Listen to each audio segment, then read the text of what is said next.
Very good morning to you all. I am Dr. Balamurugan, Principal of Arasai Engineering College, Kumbakonam, Tamil Nadu. In our college, the research committee is doing lot of research-related activities throughout the year.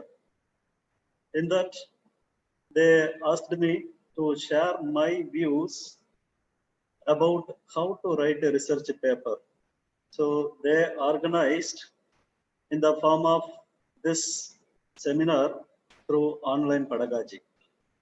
That is webinar on guidelines for writing a research paper. First, what is a research paper? Normally, the research is finding a new things or doing the things in a different way. So at the outcome of that, we may come with some conclusions. So we have to present that conclusions in the form of a thesis or paper. So that is the research paper. Normally, the research paper can also be referred as scholarly article. The scholarly article means if any article is written by following some standard specifications, then we can say that as the scholarly articles. Normally, this research paper contains the results of original result or the evaluation of research conducted by others. In this paper, we can give what results we arrived from our research work that we can give, or we can compare our results with the results obtained by other researchers. So that also we can do in this paper. Normally, the scholarly articles will undergo a process of peer review before they can be accepted for publication in an academic journal. These articles are submitted to the academic journal. The journal authorities, they will make a peer review process in that paper, whether it can be accepted for publication or not. The research paper is an essay in which a researcher explains what he learned after exploring his topic in depth. The researcher gives complete details about the work done by him throughout that work. A good research paper should address a specific research question. So here, what is a good research question? The key attributes are specificity, originality or novelty, and general relevance to a broad scientific community. So if any question have these attributes, then we can say that as a very good research question. Here the specificity, so that the question or the work focused by you should have a specific area, and that work is a new one. It should not be copied from others, and that work should be highly useful to the scientific community. In what way the work you are focusing is useful to the community, and in what way it is different from others, and what is the areas. If any question answers for these three, then we can say that as a good research question.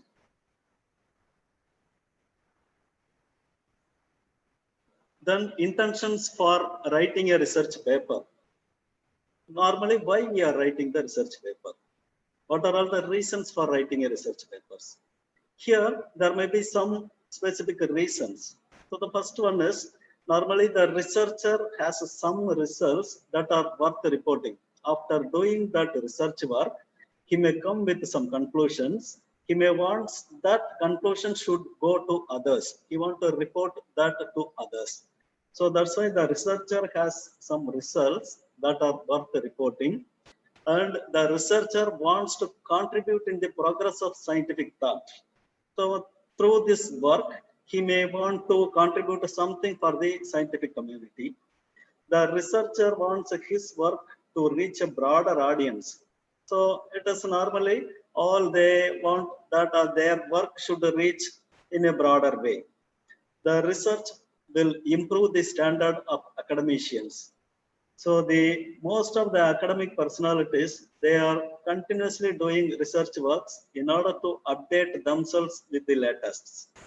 And it is a partial requirement for the award of degree for the scholars. It is mandatory for the research scholars and PG scholars that they have to present or publish research paper in peer-reviewed journals.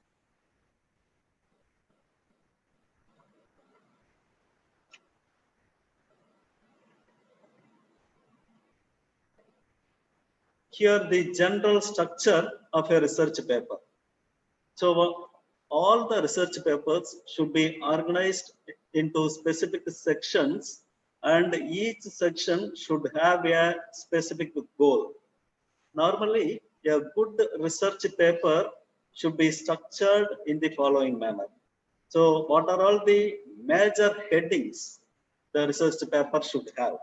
The first thing is title, then abstract, next one keywords, introduction, literature review, materials and methods, results, discussion, conclusion, limitations, acknowledgement, references, and finally the appendix.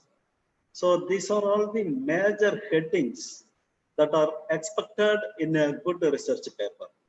So we have to present our findings under these major headings. So first thing is the framing the title. Compose a concise and descriptive title. Here, the title is the most important part of our paper because it draws the reader in and tells them what you are presenting. So once all the readers, they will go through the title only first. Then the title should be clear and interesting, otherwise the reader will not continue reading. So we have to attract the readers from the title itself.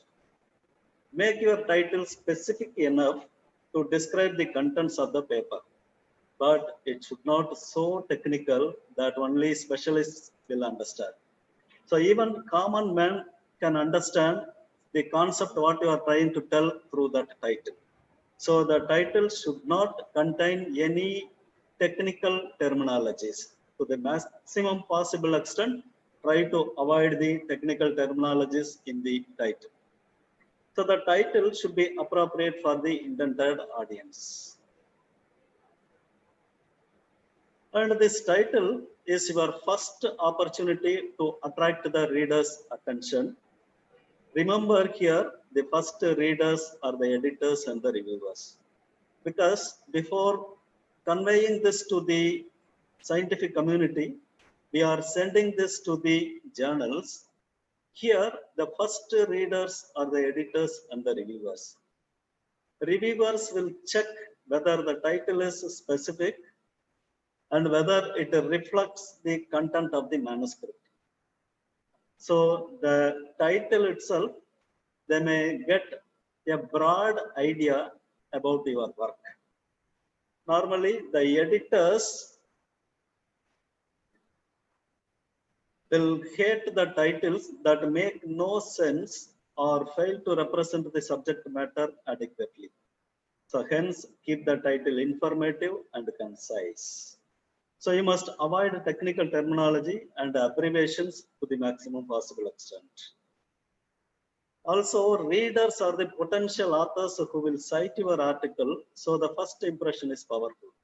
Because after reading your article, the readers, they may cite your work in their presentations. So the first impression from the title is powerful. So the title normally, it describes the subject matter of the article. In general, mostly we are framing the title that describes the subject matter. For example, the effect of spending more time for playing video games on academic performance. Here, we are explaining the effect of spending more time by the students for playing video games and their academic performance.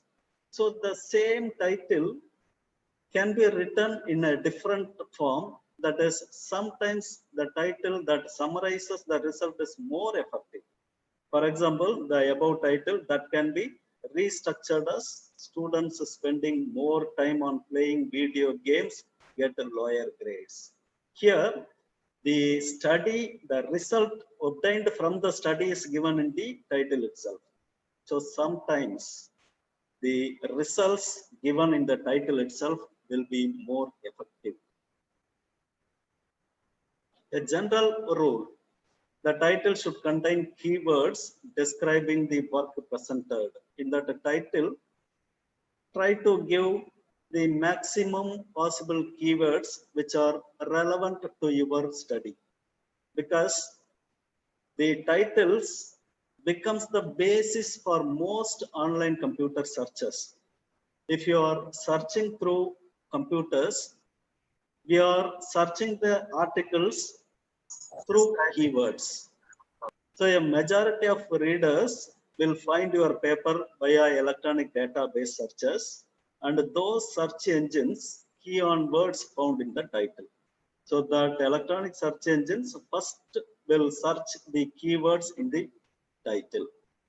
So based on the above points, we must take utmost care while framing the title of our research paper, because the title, the impression on the title is the important one for most of the readers to continue reading our work. Then in the second section is abstract. So we have to write the informative abstract. The abstract is a summary of your research. It is nearly as important as the title, because the reader will be able to quickly read through it. And the abstract is another strategy for refining your thoughts. It is a 200 to 300 word document that provides a short summary or description of your research article. Here, within that 200 to 300 word document, the complete broad idea about your research work should be given. So make it interesting and easily understood without reading the whole article. So once if we read the abstract, it should give complete detail about your research work. The abstract should tell the prospective readers what did you and what are the important findings in your research. So in the abstract, you should give the methodology, what you have done, and what are all the expected results. And a clear abstract will strongly influence whether or not your work is further considered by the readers. So once most of the readers, after reading the abstract, they will directly come to a conclusion that whether this work is worth to proceed further or not. So you have to give a clear abstract, because it will strongly influence the readers. Moreover, most of the time the abstract is the only part that reader can obtain through electronic literature searches. So in most of the databases, the abstract is available. So the researchers can search through the abstract only. Therefore, enough key information must be included to make the abstract informative. Normally, this abstract is a text file. Use active voice format and past tense to the maximum possible extent. So you have to frame this by using active voice and past tense. A simple way to create an abstract is to answer a series of questions. If an abstract answers for the below mentioned questions, we can say that as an informative abstract. The first one is, who are the intended readers? Here, the area should be given. On what area we have done this research work. What did you do? So the problem you are focusing, what you are going to do, that you should give in that. Why did you do? Why you have done this research work? That you should mention. How did you do that? So the methodology, how you have carried out that research work, that should be given. Then next one, what happened when you did that? Here you should give the observations made during that research work. Then what the results mean in theory. So based on that, what results you arrived. So you have to record that results. Then what do you, the results mean in practice. You have to apply the results and you have to compare this results with the practical one. Then what remains unsolved. Here you must give some scope for future work. So if any abstract answers for these questions, we can say that as an informative abstract. Normally, the abstract should not contain lengthy background information and references to other literature, incomplete sentences, abbreviations or terms that may be confusing to readers, acronyms and citations, any sort of illustration, figure, table, and references. So these things should not be in the abstract.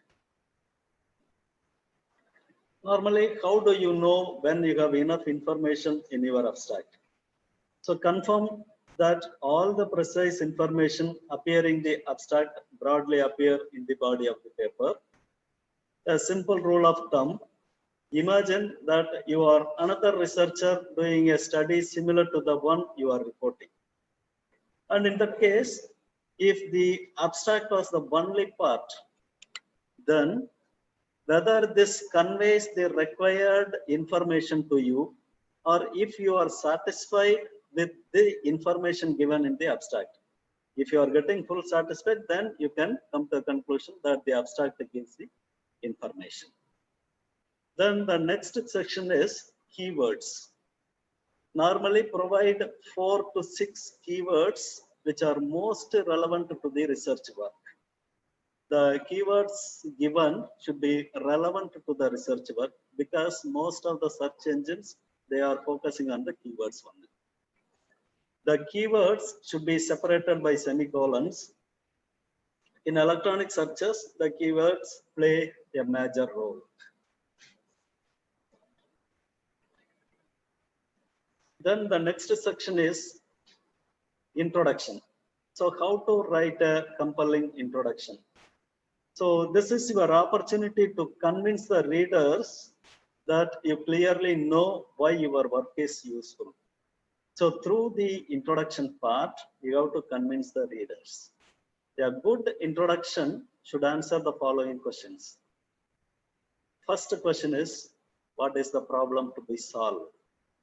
Here, begin your introduction by clearly identifying the subject area of interest. So where you are doing this research work, that you should give. So the subject area of interest should be identified clearly. Then establish the context of the work being reported. What you are going to do, that should be specified. Here, organize the information to present the more general aspects of the topic and then narrow toward the more specific topical information. So first, the information should be a broader one. Then you should give a narrow information and then you have to give the statement of purpose. So first the field, then the particular area and then the particular problem. In that way, from broader to narrower, you have to organize the information. Second question is, are there any existing solutions?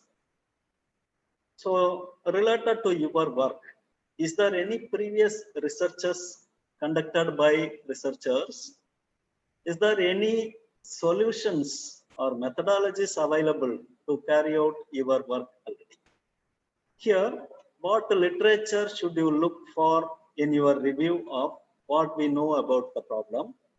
You need to introduce the main scientific publications on which your work is based. So, based on what literatures you have arrived at this title, you have arrived at this problem, or you have arrived at this research question, that you should mention here. Citing a couple of original and important works, including recent review articles. You can refer the scientific publications or some review articles in the introduction section. However, the editors don't like the improper citations of too many references which are irrelevant to the work or inappropriate judgments on your own achievements. So the references cited in the paper should be relevant to the work, and the judgments given in the paper should be relevant to your achievement. So which is the best one? Here, we have to provide a clear statement of the rationale for our approach to the problem studied. So we have framed the problem, and now we are going to solve or get a solution for the problem. The method in which how we are getting solution for that problem is the rationale here. So what are the scientific merits of that particular model system? So you should mention the merits of the method chosen by us here. Why we have chosen that methodology to solve our research problem. What advantages does it confer in answering the particular questions you are posing? Do not discuss here the actual techniques or protocols used in your study. In that introduction portion, just give the methodology, that is enough. You need not give the entire technology or protocol in this section.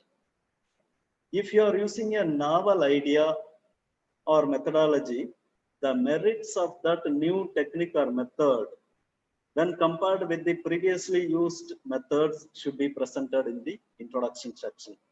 So if you are using a new technology, you have to give in what way your new technology is superior than the existing technologies, that you should mention. The next one, what is its main limitation? So while doing this research work, you have to provide the relevant theoretical and technical background information for that. Here, is there any technical limitations or any general social limitations, financial limitations? Everything you have to briefly mention in that introduction section. What do you hope to achieve? This is nothing but the expected outcome. So by conducting the research work, what may be the expected outcome, that you should give in the introduction briefly. Some additional tips for the introduction. So if you follow these additional tips, then your introduction will give a very good appearance and it will convey the meaning. Never use more words than the necessary. Here, it should be concise and to the point. Don't make this section into a history lesson. Long introductions put readers off. The introduction must be organized from the global to a particular point of view. First, broadly you explain, then to a specific explanation must be given for your research work. State the purpose of the paper and the research strategy adapted to answer the problem, but do not mix the introduction with the results, discussion, and the conclusion. Here, the expected outcome must be given, but you need not give the entire results and discussion and conclusion. You need not give in this. And the hypothesis and objectives must be clearly remarked at the end of the introduction. The expressions such as novel, first time, first ever, and paradigm changing are not preferred. Use them sparingly. While framing this introduction section to the maximum possible extent, use active voice statements or sentences. Then after completing this introduction, the next section is review of the literature and the research model. Here, some authors may present the literature materials included in the paper as a separate section under its own heading, and some may present this as a part of longer introduction. So you can give this literature review section as a separate one, or you can include this in the introduction itself. In both the cases, the review of the related literatures should be described and analyzed the published studies that are directly related to the topic and the research questions at hand. Related literature should be integrated with the material in this section and not be simply catalogued. So that the related literature should be integrated. The review could include with a brief summary of the literatures and their implications. So what are all the research works in that area have been done previously by the researchers, those research outcomes and their implications, that should be given in the literature review portion. So focus your efforts on the primary research journals that publish original research articles. So the literature, what you are choosing, it should be from a highly reputed peer-reviewed journals.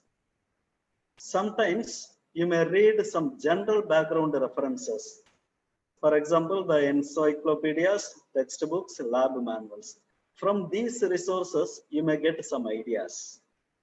But to the maximum possible extent, do not try to cite these general references, because the general references may contain information that are considered fundamental or common knowledge within the discipline. Review articles are particularly useful because they summarize all the research done on a narrow subject area over a brief period of time.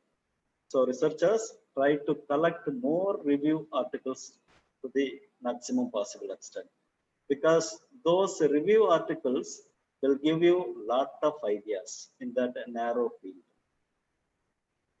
And after writing this literature review section, the next section is materials and methods. In this section, you should explain clearly how you carried out your study. So already in the title and abstract, we framed the objective and we briefly explained the methods, how to reach the results. In materials and methods section, we have to clearly explain how we have carried out the experiment. If the research work is proposing a new method, it should be included with the detailed information so a knowledgeable reader can reproduce the experiment. Suppose if you are introducing or proposing a new method, means complete information about that new method should be given, because that may be highly useful for other researchers to reproduce that experiment. Do not repeat the details of established methods. Suppose if you are using the already established methods, at that time you need not give complete details about those already established methods. Here, just simply referring those methods, that is enough. If you had a complicated protocol, suppose in that methodology, if it is very complicated, at that time, you may include a diagram, table, or flow charts to explain the methods you used. So in that case, you can use either diagram, table, or flow charts. Do not put results in this section. In the materials and methods section, don't put the results. You may, however, include preliminary results that were used to design the main experiment that you are reporting on. Some special situations, we may include the preliminary results in that materials and methods section. For example, what are all the preliminary results? For example, in a preliminary study about the pollutants emitted by automobiles. So here the study is, I'm going to study about the pollutants emitted by automobiles. For that, I observed that the vehicles movement for 1 week on a highway and found that 40% of them between 8 a.m. and 10 a.m. So here I observed the vehicle movement for 1 week, and what I got, my result is 40% of them between 8 a.m. to 10 a.m. This is a preliminary result. So this result I am using. So I conducted all subsequent experiments between 8 a.m. and 10 a.m. So why I have conducted the experiments between 8 a.m. to 10 a.m. for that I have given that preliminary result. So such type also followed. Then you may use the active voice to a certain extent, although this section requires more use of third person passive constructions than others. So to the maximum possible extent, try to use the active voice statements. Avoid use of first person in this section. While framing the sentence, try to avoid the usage of first person. Remember to use the past tense throughout, since the work being reported was already done and was performed in the past, not in the future. So it should be given in past tense form. So the following are some of the points to be considered when and where the study was carried out. In that materials and method section, we have to answer for this when and where the study was carried out. For field study work, provide a description of the study site. So if you are conducting any survey related or field study work, then the study site, the description of the study site must be provided. For experimental work, we have to give the description of the experimental setup with the detailed specifications. If you are doing any kind of experimental research work, at that time, the complete specifications of the experimental setup must be given. Provide the protocol for collecting data. So the data collection protocol must be given and include how the data were analyzed. So the collected data, how we analyzed those collected data, that should be included.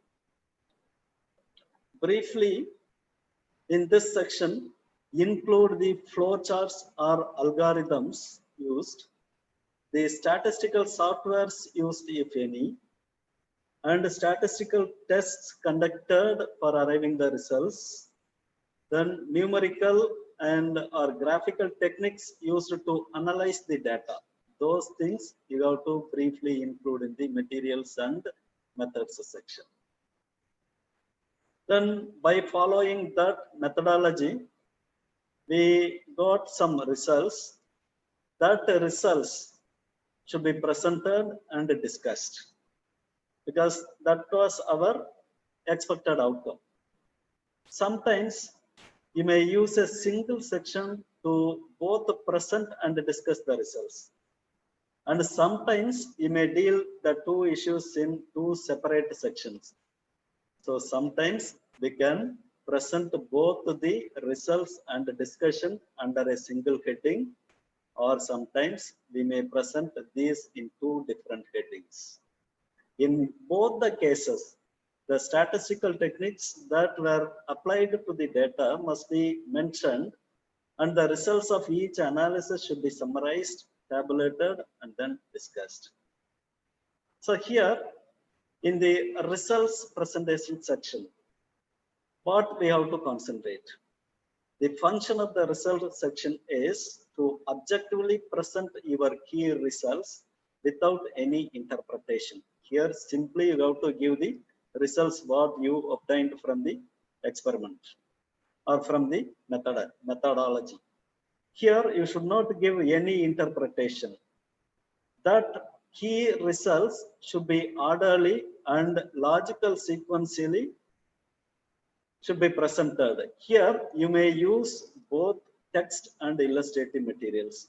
In order to present the result, you may use the text or illustrative materials. Here the illustrative materials are tables and figures. In the form of tables, figures or graphs, you can explain. Write the text of the result section concisely and objectively. Then the passive voice will likely dominate here, but use the active voice as much as possible. The result section should be written to the maximum possible extent by using the active voice format. Use past tense here. And avoid repetitive paragraph structures. Do not interpret the data here. Each table or figure must be discussed in the body of the text referred to by its number. So whatever figure or table you are discussing, that should be referred by its number in the body of the text. Figure number and title should be left aligned always and placed directly below the figure. The footnote should be given directly below the figure. For tables, the table number and title should be left aligned and placed directly above the table. For figures, it should be below the figure, and for table, it should be above the table. An important issue is that you must not include references in this section. While presenting your results, you should not mention any references because you are presenting your results, so you should not refer the results of others here. Most of the authors, they are doing some mistakes in this portion. While for justifying the results, they are including some references. So in the result section, don't include the references. That references can be included in the discussion section. Some problems to avoid. Do not reiterate each value from a figure or table, only the key result or trends that each conveys. So in that result section, don't give vague expressions. Just give the key results or the trend what you arrived from those. That is enough. Do not present the same data in both the table and figure. So the table and figure should not convey the same data. Suppose if it is like that, then it is redundant and waste of space and energy. So decide which format best suitable for presenting the result and choose that. So either by using table or by using figure. Which one will give clear picture about our research work, that you choose. Do not report raw data which require further processes for arriving the results. In that result section, you should not give any raw data because the readers, they will not do further processes for arriving the results. Then next session is discussion. The function of the discussion session is to interpret our results in light of what was already known about the subject of the investigation and to explain our new understanding of the problem after taking our results into consideration. Here, we have to discuss what results we arrived. For that, we have to use active voice whenever possible. The discussion section should be organized to address each of the experiments or studies for which you presented the results. So the discussion section, here you have to elaborately discuss what are all the results presented by you in the result section. Discuss each in the same sequence as presented in the results. So what results you presented in the result section, in the same sequence, you have to discuss all the results. Each result should be discussed in terms of the original hypothesis to which it relates and in terms of its agreement or disagreement with the results obtained by other researchers in similar or related studies. Here, you have to compare the result obtained by you with the original hypothesis existing or with the outcome arrived by some other researchers already in the same field. So by referring the references or by referring the literatures, you have to justify what results you arrived here. Here you can give your agreement or disagreement with the results obtained by the earlier researchers. If the results are consistent with the theoretical model, researchers' expectations, and or findings of other researchers, explanation must be provided as to what the results mean and what their theoretical and practical implications.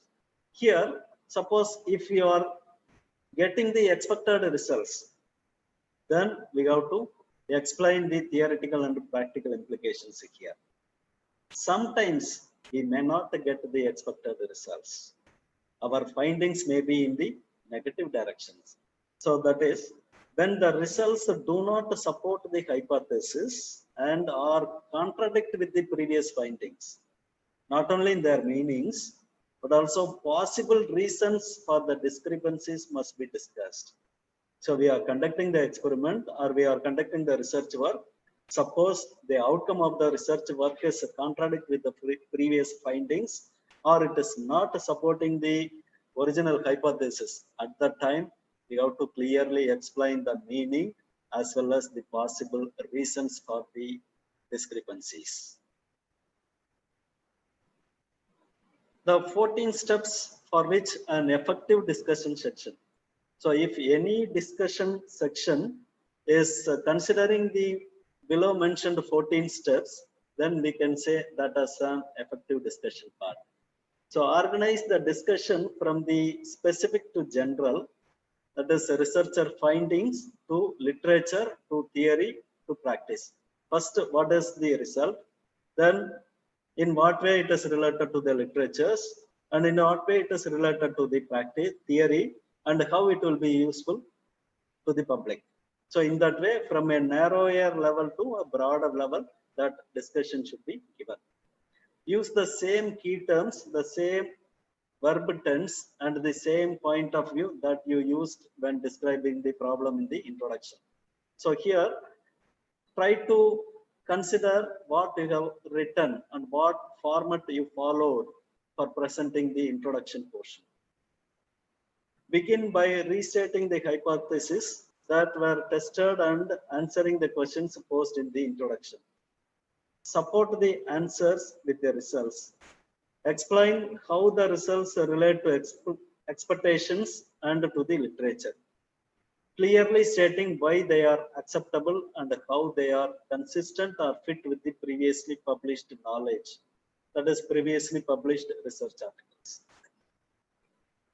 Address all the results relating to the questions, regardless of whether or not the findings were statistically significant. What are all the questions addressed? For all those things, you have to give the results. Describe the patterns, principles, and the relationship shown by each major finding or result. The sequence of providing this information is important. First, state the answer, then the relevant results, then cite the work of others. Discuss and evaluate conflicting explanations of the results. This is the sign of a good discussion. So the conflicting explanations will give you a conclusion that you are getting a clear idea about that. Discuss any unexpected findings. When discussing an unexpected finding, begin the paragraph with the findings and then describe it. Identify potential limitations and weaknesses and comment on the relative importance of these to your interpretation. Summarize concisely the principal implications of the findings, regardless of statistical significance. Then provide recommendations for further research work. Explain how the results and conclusions of this study are important and how they influence our knowledge or understanding of the problem being expanded. In the writing of the discussion, discuss everything but be concise, brief, and specific. Take into the following tips. While writing the discussion, avoid statements that go beyond what the results can support. Avoid unspecific expressions. Broad expressions should be avoided. The unspecific expressions such as higher temperature at a lower rate, highly significant like that. Here, the quantitative descriptions must be always preferred. Avoid a sudden introduction of new terms or ideas. So you should not introduce new terms or ideas in the discussion section. It should be included in the introduction section itself. Speculations on possible interpretations are allowed, but these should be rooted in fact rather than imagination. Merely by having imagination, that speculations should not be included. Then after giving a detailed discussion, you should give a concise conclusion. Conclusion section summarizes the study's findings in an easy to understand manner. It explains the practical implications of the findings. It also yields the points to be recommended and the directions for future research in that area. In that conclusion section, you should give briefly what the final outcome and what you are trying to tell through this final outcome. That you must give in the conclusion section. Normally, the elements to be included in the concluded section. State the study's major findings, explain the meaning and importance of the findings, relate the findings to those of similar studies, consider alternative explanations of these findings, state the clinical relevance of the findings, acknowledge the study's limitations, make suggestions for further research. So these elements should be included in the conclusion section. And limitations. So what are all the limitations while doing this research work? We have to discuss any study limitations. Here, the technical limitations, social limitations, legal limitations, financial limitations, if any, that should be given here. And you should suggest additional studies also. Then next section is acknowledgement. After presenting the results, conclusion, everything, you have to acknowledge all the contributors. Here, the motivators from whom you may get ideas and supports, the technical supporters and financial supporters. So you have to acknowledge all the contributors for your work. Then you should give the reference section. In the text, you must cite all the scientific publications on which your work is based. Normally, some 50 to 60 references may be included for original research articles. What are all the references included in the reference section, that should be cited in the body of the text. But do not overinflate the manuscript with too many references. So even if you provide more number of references, that will not serve the purpose or that may give contradiction with the conclusion. Avoid excessive self-citations and excessive citations of publications from the same region. Then next section is appendix. Some examples of material that might be put in an appendix. Suppose if you are having a lot of data to be presented, then it is not possible to include those things in the body of the text. At that time, we can supplement those data or details in the appendix form. Here, the raw data, maps, extra photographs, any explanation for formulas, specialized computer programs used for the particular procedure, figures and tables, So these things may be given in the appendix in general. Now we have constructed the research paper, but some of the additional tips we have to follow. In general, for figures, while drawing the figure, there are two main color models. First one is RGB model and another one is CMYK model. Here RGB stands for red, green, blue, and CMYK stands for cyan, magenta, yellow, and black. Most of the microscopes will take images using the RGB model. However, CMYK is the standard used for printing. For printed version, the CMYK model is used. So to the maximum possible extent, try to compose your figures by using this CMYK model. For tables, you have to give clear and concise legend or caption, and the data should be divided into categories for clarity, and sufficient spacing must be given around the columns and the rows. The units should be provided for the data used in that table, and the table should have a legible font type and size. A strong manuscript should have a good content, should be novel, useful, and exciting. It should have good presentation. It should be able to grasp the scientific significance easily by the reviewers and editors. The following are some of the major features for possible rejection of your article by the reviewers and editors.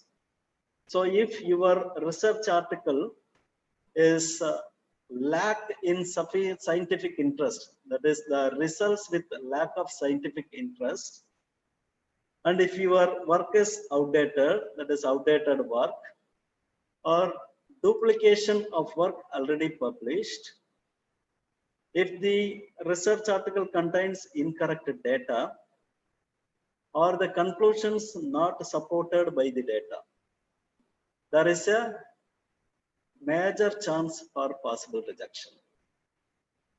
So 10 characters of an incredibly dull paper. So if a paper is avoiding focus and avoiding originality and personality, making the article really too long, not indicating any potential implications, leaving out the illustrations, omitting necessary steps of reasoning, using abbreviation and technical terms that only specialists in the field can understand, making it sound too serious with no significant discussion, focusing only on statistics, supporting every statement with the help of reference. If a paper is in this format, then we may treat this as a dull paper. Then after doing all these things, just to make a checklist. So once if you have drafted your research paper, go over this checklist to ensure that it is ready for submission to the peer-reviewed journals. The first thing is, does your paper fulfill all of the requirements that the assignment asked for? Did you stick to a topic that fits the assignment, the problem statement? Are your sources credible, reliable, and logical? The background information and the literature. Do you have a clear, arguable thesis statement? Is your paper organized in a logical way that is easy to understand? Did you plagiarize? Did you proofread the content and grammar improvements and errors?